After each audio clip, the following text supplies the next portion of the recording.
Olá, tudo bem? O estudo de hoje é sobre o capítulo 2 do livro de Apocalipse. Neste capítulo temos as 4 primeiras das 7 cartas enviadas às igrejas da Ásia. Estas igrejas tinham características que correspondem às diferentes fases da igreja ao longo da era cristã. E neste capítulo também veremos a relação de Jesus com cada uma destas igrejas, com cada uma destas fases da igreja ao longo da era cristã. Estas cartas têm mensagens de importância eterna com revelações solenes. Elas foram escritas para o povo de Deus em todas as eras e cobrem a história da igreja do Novo Testamento, ou seja, a partir do nascimento de Jesus até o seu retorno, que será muito em breve, assim nós esperamos. Há 3 declarações de Jesus que aparecem em todas as cartas a essas igrejas e que têm importância para os cristãos em todas as épocas. A primeira declaração é: conheço as tuas obras. Em todas as cartas há essa expressão: conheço as tuas obras. Deus nos conhece totalmente. Nós não podemos enganá-lo. A segunda declaração, que está presente também em todas as cartas, é: ao que vencer. Jesus não nos pede que vençamos. Se der para você vencer, se puder. Não, é imperativo vencer. Ao que vencer, ele diz. Qual é a chave para a vitória? Nós encontramos em Filipenses 4, versículo 13. Posso todas as coisas naquele que me fortalece. E a terceira declaração que aparece em todas as cartas é: quem tem ouvidos, ouça o que o Espírito diz às igrejas. Jesus nos diz aí que devemos obedecer à voz do Espírito Santo sempre. Essas cartas foram enviadas às 7 igrejas que estavam localizadas na Ásia Menor, em território da atual Turquia, na Estrada Imperial. Como nós já dissemos no estudo anterior, não eram as únicas igrejas cristãs que haviam naquela região, mas elas foram escolhidas porque as características dessas igrejas serviam de símbolo de 7 períodos pelos quais a Igreja de Deus passaria aqui na Terra. São símbolos de 7 fases da história eclesiástica, da história da Igreja. As 7 cartas, então, em sua sequência, seguem a mesma cadência, a mesma sequência da igreja cristã durante 7 eras consecutivas. É interessante notar que nas 7 cartas escritas às 7 igrejas, em cada uma Jesus se apresenta com uma identificação especial que se encaixa, que se adequa às necessidades desse período da igreja. Por exemplo, quando ele escreve a Esmirna, que foi a fase da igreja que viveu perseguição e martírio, ele se apresenta como o que esteve morto e tornou a viver, como está escrito no versículo 8. Para nós compreendermos melhor o conteúdo destas cartas, nós vamos estudar um pouco o ambiente em que viviam esses membros da igreja. Em todas elas nós veremos o significado e a importância do nome de cada uma dessas 7 igrejas. Veremos também as características de cada cidade. Veremos também que há um elogio refletindo as virtudes de cada período, com exceção da igreja de Laodiceia, por causa da sua mornidão espiritual. Veremos também que há uma reprovação destinada ao crescimento espiritual de cada igreja, com exceção da igreja de Esmirna, que foi o período das perseguições e dos martírios, e da igreja de Filadélfia, que foi o período do reavivamento. Estas 7 cartas incluem também um conselho e uma promessa. Então, vamos à obra. Abramos a Bíblia no capítulo 2, versículo 1. Ao anjo da igreja em Éfeso escreve: isso diz aquele que tem na sua destra as 7 estrelas, que anda no meio dos 7 candeeiros de ouro. A palavra anjo vem do grego ágelos, que significa mensageiro. Os anjos são mensageiros de Deus que trazem mensagens para os filhos de Deus. Nem sempre esses mensageiros são sobrenaturais. E temos na Bíblia vários exemplos, como em Marcos capítulo 1, versículo 2, Lucas 7, 24 e 9, 52 e outros textos mais. Como vemos, esses mensageiros podem também ser seres humanos, como no caso de João. No estudo passado, nós já vimos que os 7 candeeiros são as 7 igrejas. Isso está escrito no capítulo 1, versículo 20. Existem pessoas que costumam dizer que não vão à igreja ou se afastam da igreja porque acham que ali existem muitos que não são sinceros. No entanto, nós vemos que Jesus conhece intimamente as fraquezas das pessoas da igreja e ele continua a andar no meio dos castiçais, dos candeeiros. Se ele não sente repulsa por aquelas pessoas, como nós podemos alimentar este sentimento, não é verdade? Candeeiro, ou castiçal, ou candelabro referem-se ao mesmo utensílio. No santuário do Antigo Testamento, o sumo sacerdote mantinha aquele candeeiro, aquele castiçal sempre aceso, adicionando a ele óleo de oliva, e trocava sempre os pavios também. Esse sumo sacerdote tinha o dever de manter esse castiçal sempre limpo e no lugar. Esse sumo sacerdote é um símbolo de Jesus, que faz as lâmpadas brilharem na sua igreja. E como ele faz isso? Ao elogiar suas qualidades, ao chamar a atenção para suas falhas, de maneira direta, apelando assim para sua mudança, e oferecendo recompensas aos que respondem positivamente. O nome Éfeso significa desejável. A cidade estava localizada num ponto geograficamente desejável. E veremos a seguir por quê. Foi a época do 1º século, onde os apóstolos escreveram a parte da Bíblia conhecida como Novo Testamento. Foi o período em que os apóstolos viviam e guiavam, aconselhavam as pessoas e os líderes. Realmente foi um período desejável. Eles mantiveram a pureza doutrinária no meio de muita luta. Éfeso foi a cidade na qual João passou seus últimos anos de vida e serviu de símbolo profético então para a primeira época da igreja. Vamos então ver algumas características da cidade.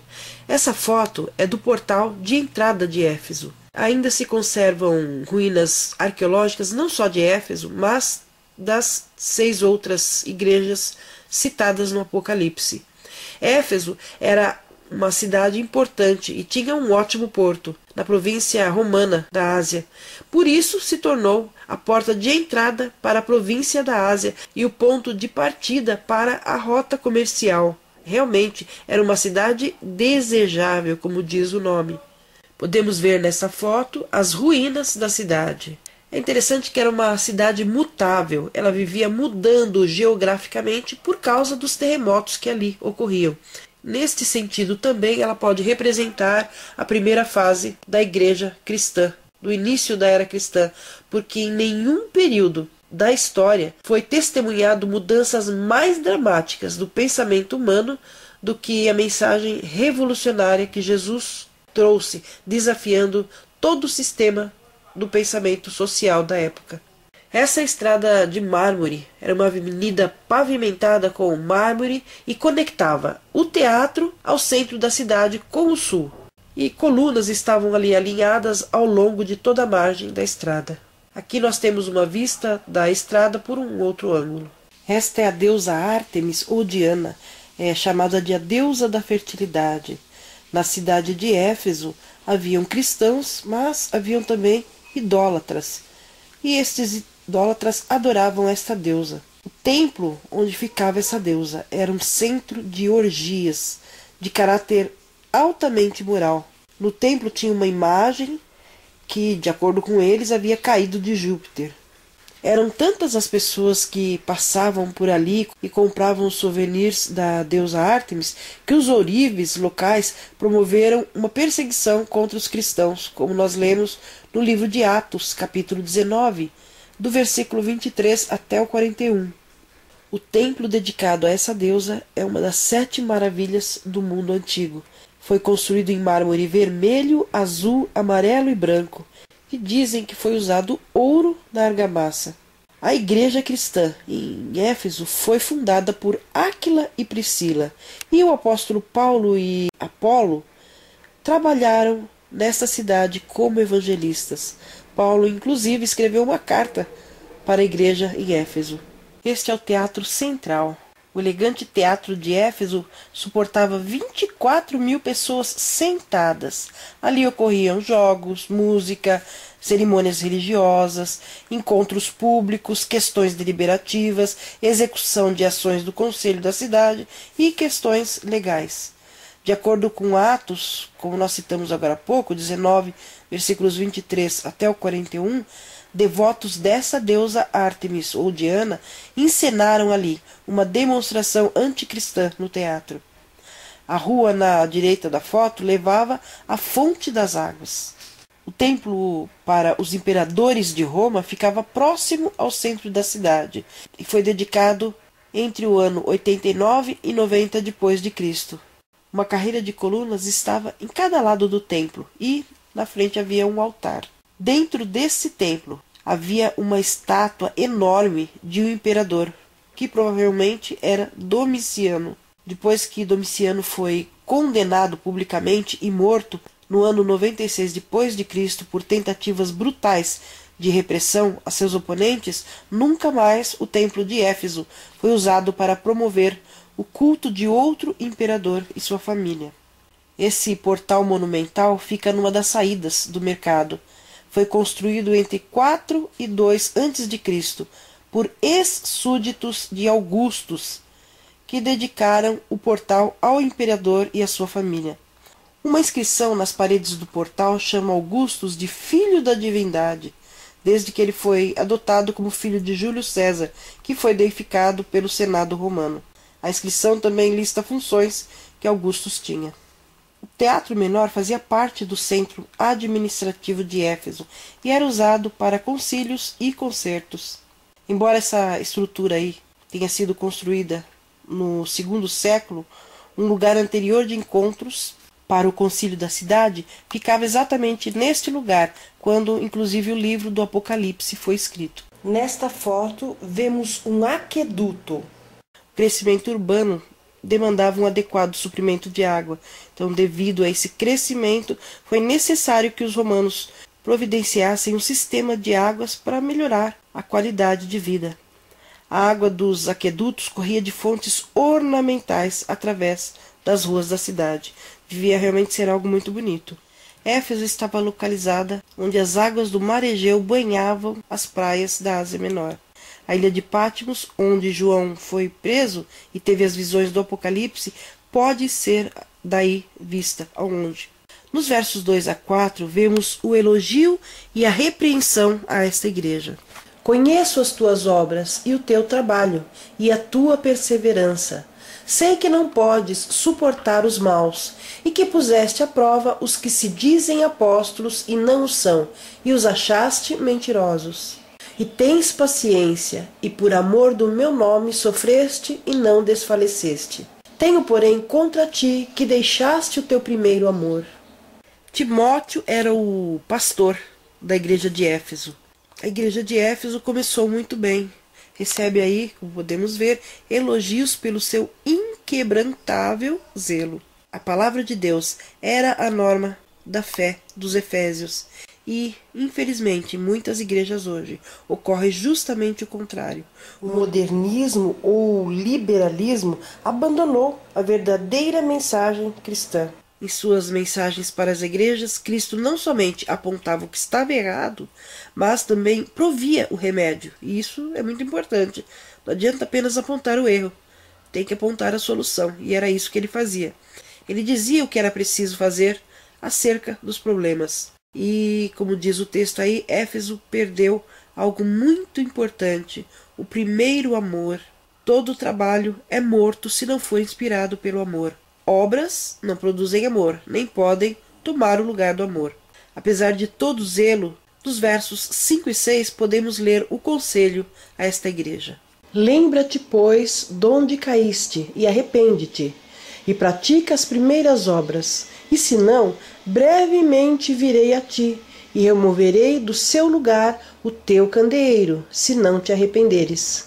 Tens, porém, isto, que aborreces as obras dos nicolaítas, as quais eu também aborreço. Aí fala das obras dos nicolaítas. Quem são eles?